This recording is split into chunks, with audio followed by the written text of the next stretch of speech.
The night was a velvet shroud draped over the Ohio countryside, pierced only by the faint glow of the Big Ear Radio Observatory's towering dish. Inside the control room, the hum of machinery was a constant companion, a low, resonant thrum that seemed to echo the heartbeat of the universe itself. Dr. Eleanor Grant sat at the center of it all, her fingers dancing across the keyboard, her eyes scanning the streams of data that flowed across the monitors like digital rivers. The air was thick with anticipation, the kind that clung to the edges of every breath, every thought. Tonight she could feel it. Something was different. Something was coming. The Big Ear was an unassuming giant, its massive frame a relic of an era when humanity first dared to reach out into the cosmos, to listen for whispers in the void. It was a monument to curiosity, to the unyielding desire to know if we were alone. Eleanor had spent the better part of her life here, her days and nights consumed by the search for a signal, a sign, anything that would prove the universe was not as silent as it seemed. But years of silence had a way of wearing on the soul, and even Eleanor, with her unshakable resolve, had begun to feel the weight of it. Across the room, Jerry Eamon leaned back in his chair, his glasses perched precariously on the bridge of his nose. He was a man of few words, but his mind was a labyrinth of numbers, equations, and possibilities. He had been with the project almost as long as Eleanor, and though he lacked her fiery passion, his dedication was unwavering. Tonight, he was reviewing the latest data printouts, his eyes scanning the columns of numbers with the precision of a machine. But as he flipped through the pages, something caught his eye. A spike, a blip, a burst of energy that didn't belong. His breath hitched and he leaned closer, his heart pounding in his chest. "Eleanor," he called, his voice steady but laced with urgency. "You need to see this." She was at his side in an instant, her sharp eyes narrowing as she took in the data. The signal was unlike anything they had ever seen. A narrow-band radio wave, 72 seconds of pure, unadulterated intensity. It was strong, too strong to be natural, and it came from the direction of the constellation Sagittarius. Eleanor's mind raced, her thoughts a whirlwind of possibilities. Could this be it? The moment they had been waiting for? The moment humanity had been waiting for? "Run it again," she said, her voice barely above a whisper. "Check the equipment. Make sure it's not a glitch." Jerry nodded, his fingers flying across the keyboard as he reran the data. The room was silent now, the hum of the machinery drowned out by the pounding of their hearts. Minutes stretched into eternity as they waited, the tension so thick it was almost suffocating. And then, the results came in. Clean, clear, undeniable. The signal was real. Eleanor's hands trembled as she reached for the printout, her eyes scanning the numbers again and again, as if they might change if she looked at them long enough. But they didn't. The signal was there, bold and unyielding, a beacon in the darkness. She felt a surge of emotion, a tidal wave of hope and fear and wonder that threatened to overwhelm her. This was it. This was the moment. Jerry, ever the pragmatist, was already scribbling notes in the margin of the printout. His handwriting was neat, precise, but the word he wrote was anything but "wow." It was a simple exclamation, a burst of emotion that perfectly captured the magnitude of what they had just witnessed. Eleanor couldn't help but smile, a rare, genuine smile that lit up her face like the dawn. But the moment was short-lived. The door to the control room swung open, and Professor Samuel Reynolds strode in, his presence as commanding as ever. He was a tall man with sharp features and a gaze that could cut through steel. He had been the head of the observatory for as long as anyone could remember, and his skepticism of SETI research was well known. He believed in hard science, in facts and figures, not in the fanciful dreams of alien contact. "What's all this?" he asked, his voice sharp and clipped. "I heard there was some excitement." Eleanor handed him the printout, her heart pounding in her chest. "We picked up a signal," she said, her voice steady despite the storm of emotions raging inside her. "A strong one? It's not natural, Samuel. It's not." Reynolds took the printout, his eyes scanning the data with the practiced ease of a man who had spent his life deciphering the secrets of the universe. For a moment he said nothing, his expression unreadable. And then he looked up, his gaze meeting Eleanor's. "It's interesting," he said, his tone measured, "but let's not jump to conclusions. There could be 100 explanations for this. interference, equipment malfunction, even a satellite. We need to rule out every possibility before we start talking about aliens. Eleanor felt a surge of frustration, but she bit it back. She knew Reynolds was just being cautious, but caution felt like a betrayal when faced with something so extraordinary. "We've already checked the equipment," she said, her voice tight. "It's not a glitch, and the signal matches the profile of an interstellar transmission. This could be it, Samuel. This could be the proof we've been looking for." Reynolds sighed, running a hand through his thinning hair. "Eleanor, I admire your enthusiasm, but we can't afford to be reckless. If we go public with this and it turns out to be nothing, it could ruin us. We need to be sure. And how do you propose we do that?" She shot back, her patience wearing thin. "Wait for another signal? Hope that whoever sent this decides to call again? We have to act now, while we still can." Reynolds opened his mouth to respond, but before he could, the door opened again, and Linda Martinez stepped in. She was a young graduate student, fresh-faced and eager, with a mind as sharp as a razor. She had been working with Eleanor for the past few months, and though she was still learning, her passion for the work was undeniable. "I heard about the signal," she said, her eyes wide with excitement. "Is it true? Did we really pick up something?" Eleanor nodded, her expression softening. "We did," she said, "and we need your help to figure out what it means." Linda's face lit up and she hurried over to the console, her fingers flying across the keyboard as she pulled up the data. For the next few hours, the team worked in silence, their minds focused on the task at hand. They analyzed the signal from every angle, running it through every test, every algorithm, every simulation they could think of. And with each passing moment, the evidence grew stronger. This was no natural phenomenon. This was something else.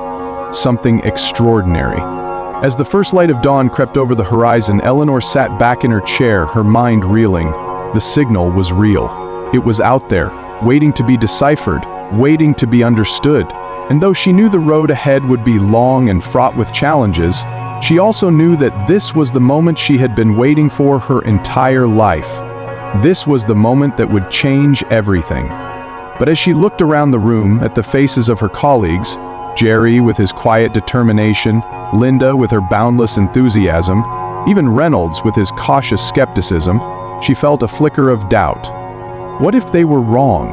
What if this was just another false alarm, another dead end in the endless search for answers? The thought was like a cold hand gripping her heart, but she pushed it aside. They had come too far to turn back now. Whatever lay ahead, they would face it together. And so, as the sun rose over the Ohio countryside, the team at the Big Ear Radio Observatory prepared to take the next step. They didn't know what they would find or where the journey would take them, but one thing was certain: the universe had spoken, and they were listening.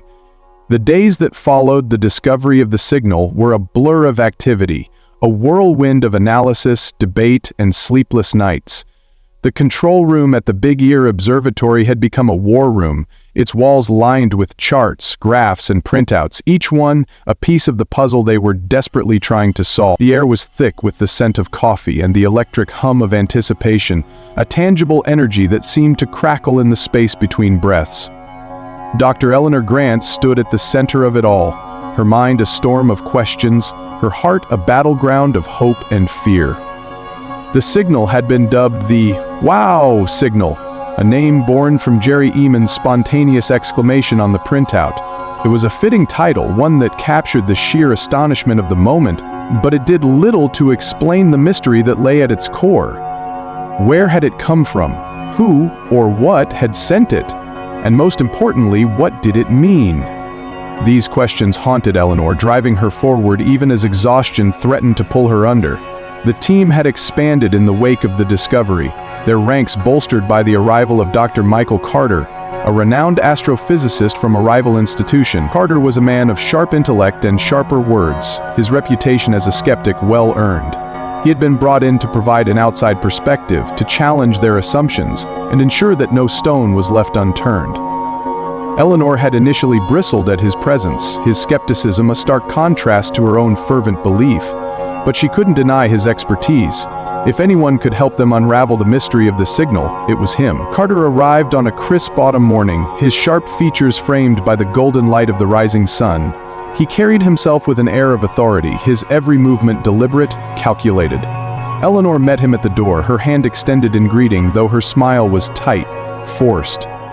"Dr. Carter?" she said, her voice steady despite the tension that coiled in her chest. "Welcome to Big Ear." Carter shook her hand, his grip firm, his gaze piercing.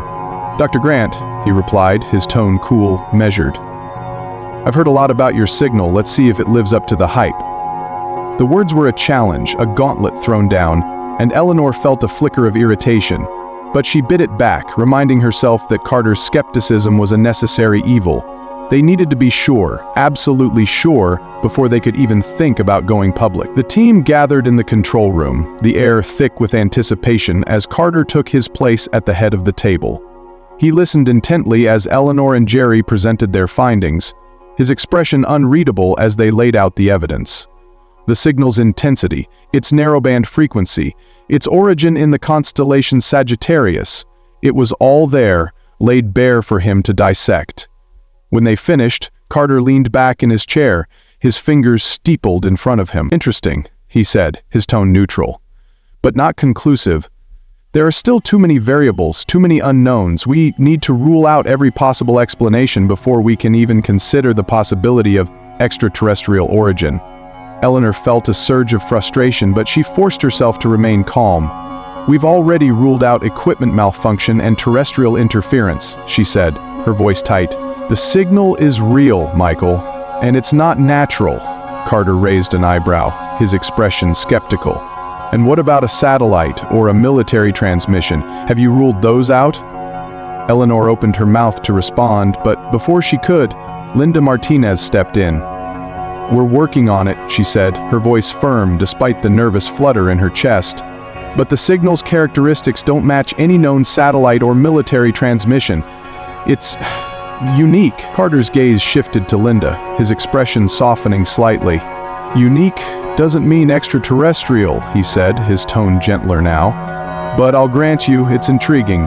Let's dig deeper. I want to see everything, every scrap of data, every algorithm, every simulation. If there's an answer, we'll find it." The team worked tirelessly in the days that followed, their efforts fueled by a mix of determination and desperation. David Kim, the observatory's computer engineer, was tasked with developing new algorithms to analyze the signal, his fingers flying across the keyboard as he searched for patterns, for meaning. Linda worked alongside him, her sharp mind a perfect complement to his technical expertise. Together, they combed through the data, their focus unwavering even as the hours stretched into days. Eleanor and Carter, meanwhile, found themselves locked in a battle of wills, their differing perspectives clashing at every turn. Carter was methodical, meticulous, his every move calculated to eliminate doubt. Eleanor, on the other hand, was driven by intuition, by a gut feeling that they were on the brink of something extraordinary. Their debates were fierce, their arguments often escalating into shouting matches that left the rest of the team on edge. But beneath the tension there was a mutual respect, a recognition that they needed each other if they were to succeed. As the days turned into weeks, the team began to uncover tantalizing clues. The signal, they discovered, contained a repeating pattern, a sequence of pulses that seemed to follow a mathematical progression. It was subtle, almost imperceptible, but it was there, hidden within the noise. Eleanor felt a surge of excitement as she studied the pattern, her mind racing with possibilities.